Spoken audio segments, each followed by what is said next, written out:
here are my fiber bumps. I was thinking that, oh, they're both just neutral browns, and I love this green color. Look at it, it's beautiful. Look at the luster. But look, there are colors in there. Little pops of purples and whatnot. Oh, this has silk in it, I can see it. Right, so that's my Into the World fiber. And today, oh no, let me move ahead, number 5. So if you notice, there are 10 minis, not 12. So I started these on Friday the 13th. So that doesn't quite get me up to Christmas, but because we're going to be traveling for a day and a bit, driving up to North Georgia on Saturday, I figure I'll just skip a day then, and then that will get me up to Christmas Eve. Right? It's my Advent. I do what I want. So here we are at day number 5. Look at that. Beautiful. Love it. Love, love. I'm not sure what these will become. I'm waiting to see what they all are. There won't be enough to make a garment or anything like that. I mean, without having a lot of extra yarn. And I know I don't have a lot of neutrals or things to mix with it. So it'll probably be one of the Amba O'Brien wrap patterns that I have, which would be a lot of fun. Or they might just hang around until I do get some other yarn to blend with them. I'm not sure. But very colorful. I thought I would show you my one and only attempt to make Christmas stockings, at least knit. I've made sewn and other varieties. These were my first color work, really. I think this was my first color work I ever did. I bought kits from Knit Picks, oh, I don't know, sometime in the early 2000s. No, it can't be early 2000s. I think I had the pattern for a while in kits before I had the kids. I'm not really sure. They're born in the late 2008 and on. Anyway, so you can tell, right, tensions, lumpy. I mean, you can never have really been able to fit much in these socks because they're so small. So I guess they're also the first socks I ever made, if I think of that. I actually only blocked these a couple of years ago because it dawned on me I had never blocked them. Because of course, when I learned to knit, teaching yourself to knit, you don't know about these things. I didn't know about gauge and blocking, right? Any of those things that are very important with your finished product. So these are actually better looking than they were originally. So I just did them the inverse. So they're the same pattern, right? So you can see like that's a dark background with the light color. And then here, where's my finger? It's disappeared. There it is. The light background with the dark. I'm sure you can see this. And then their names at the top. So I had plans, I remember, to make one for myself and my husband, but I think after I had done these, I had had enough. But not too bad for the first go. They're very busy. It's too busy for me. I'm not sure why. I thought I liked this pattern. I like some of it. Like I like the little candies. Those are my favorite parts. But yeah, there they are. And then store-bought for my husband and myself. Because yeah, I'm not gonna knit that kind of stocking again. Once was enough, thanks, or twice. I have been waiting for more sunlight to be able to show you my finished spins, but I think this is about the best we'll get.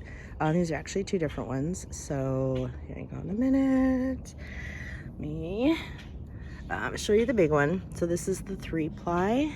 Actually, if I do it like that, you can see the colors coming out quite nicely. The camera's making them all a bit brighter as usual. They're slightly more subdued, not too much, a little bit, but I'm really happy with it.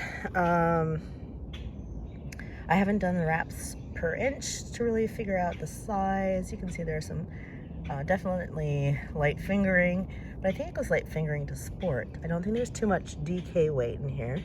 But we'll try that, and I'm also going to test out my the yarn counter. So I'll show you some of that later. Hopefully you should be seeing some of that.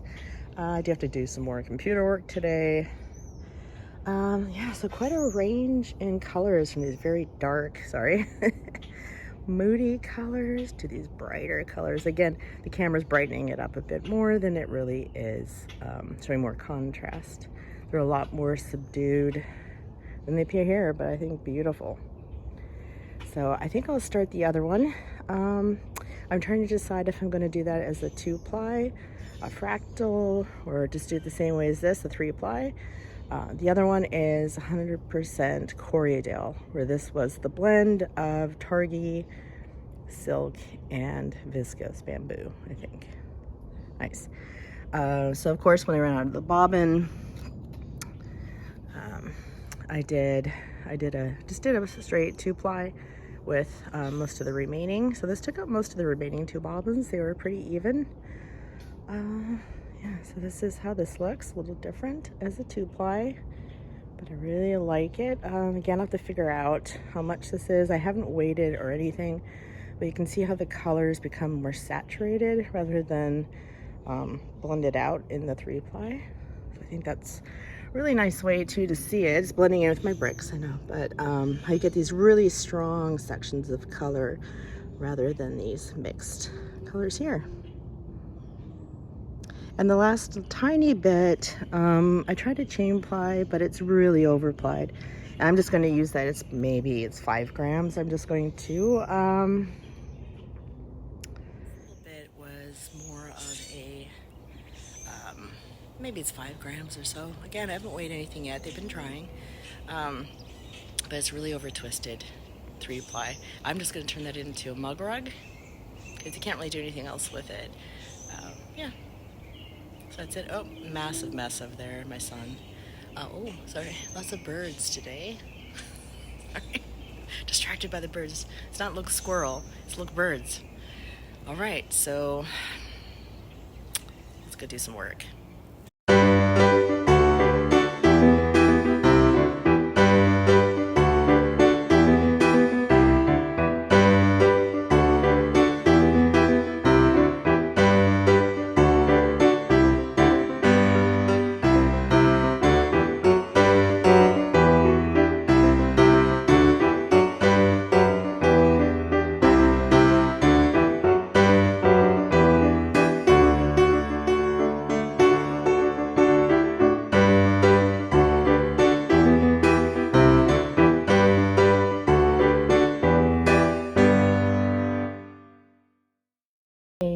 Caprese salad tree for the neighborhood get together. Got some bread in the oven to go with it. It's gonna get hard to see because it's gonna get dark outside, but anyway, I'll leave everybody's got a phone with a flashlight, right? So they should be able to see what's what. Now I have to do the meats. Yummy. It was a Christmas tree. I just ruined it. I feel bad. I'm filming now. I blew up an orphanage. Oh yeah, you can put YouTube, you can watch Netflix, and the kids have headphones. They can watch the headphones themselves. They don't. I can still hear music while they watch. I mean, this is where. How long can you drive for? How many miles? You just live in here. 120 miles. Okay. I can go from here to Miami without stopping. So, what's the difference between this and in your car? If you went to let's say you were driving north, you want to go on a vacation, you go up to New York. Yeah. Well,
thought I would sit down for a minute or two, probably longer, and just catch up on some things. There's some bright sunshine at the moment, so we'll grab the natural light and talk a little bit about upcoming knitting and plans, finished stuff. So this isn't really like a regular episode. This will go into the Vlogmas. So I finished the socks from the cold winter night pattern. So they're washing up right now. That means I have 2 needles free. And since we are driving up to Georgia this Saturday, so in a couple days.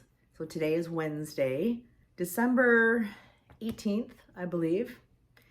And we're driving up there. I realized in addition to figure out what projects I'm going to bring with me, of course I need car knitting, because if we drove straight, it would be about a 10-hour drive if we're lucky. But we have to get past Atlanta, which is very congested, and it's a weekend at Christmas. So we're not going to do that.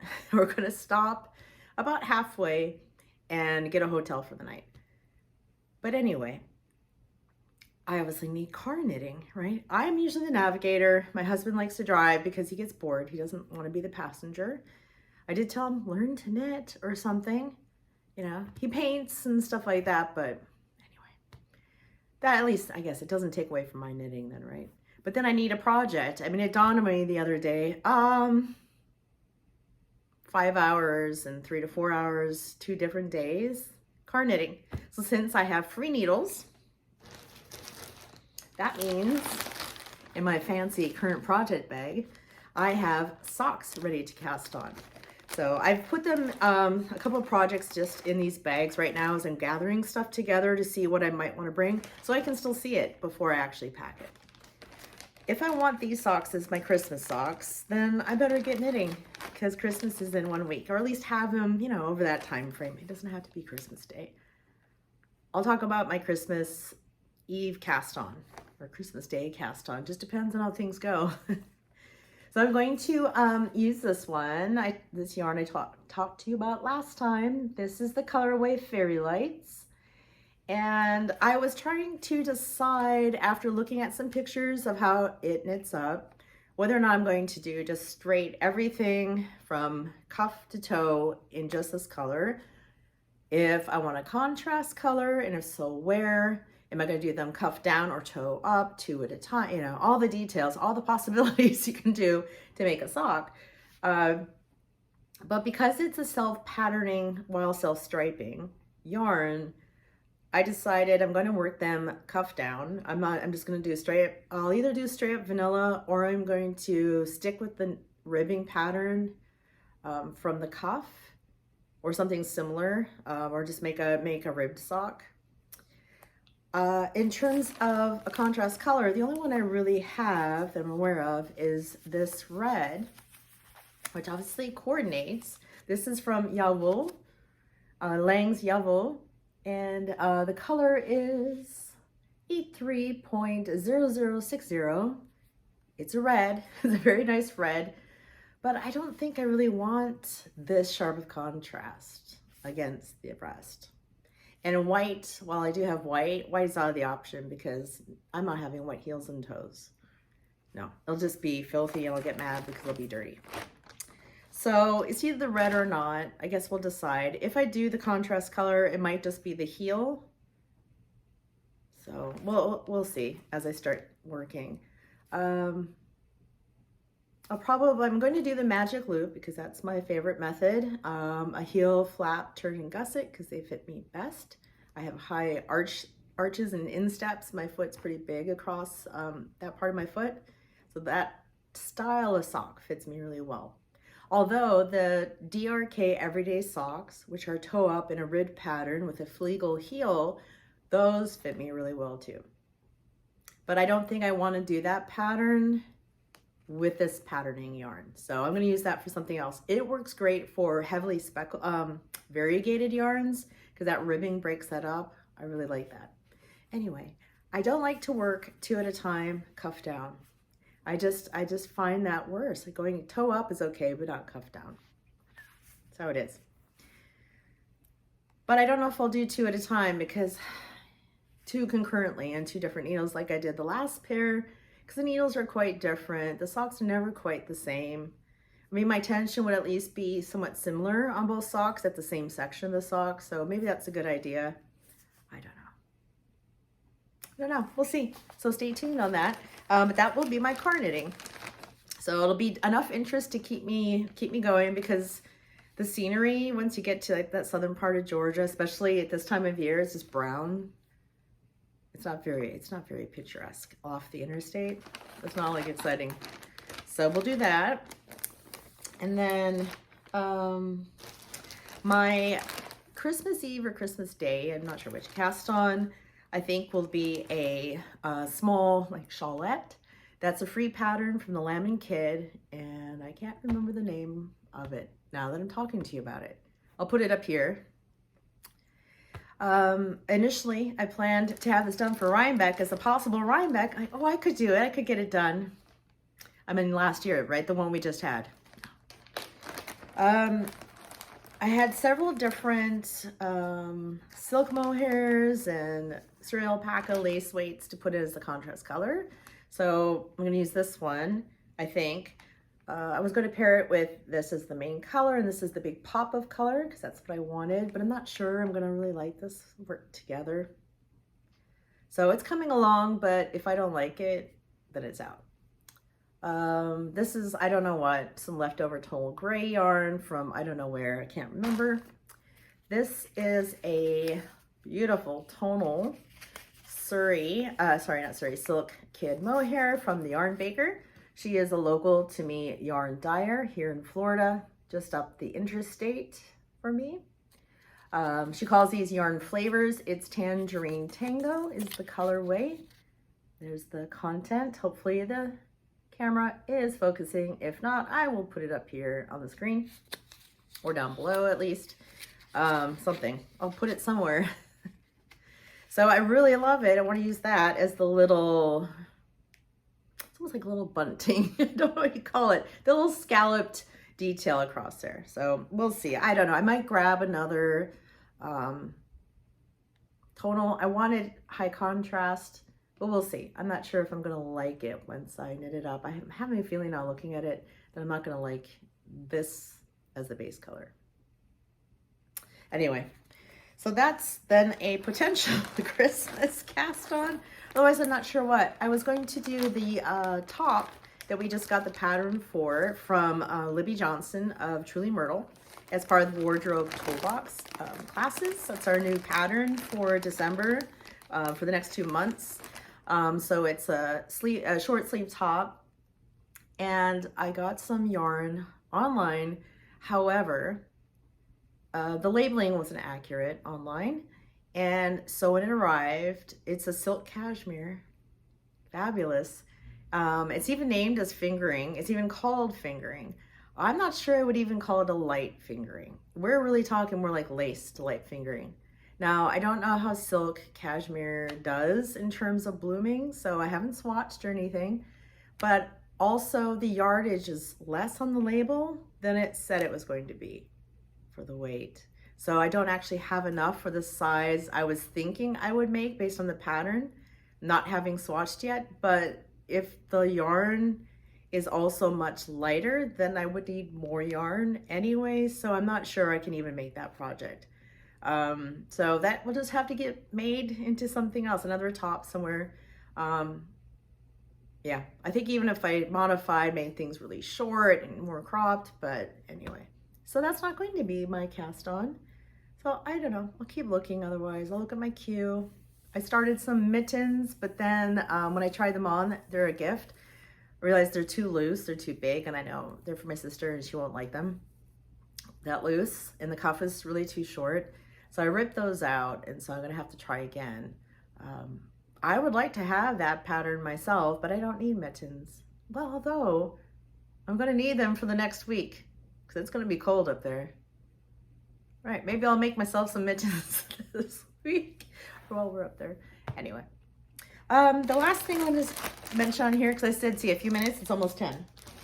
Last thing quickly, I finished my spin. So there was footage in here at some point of me spinning, of plying.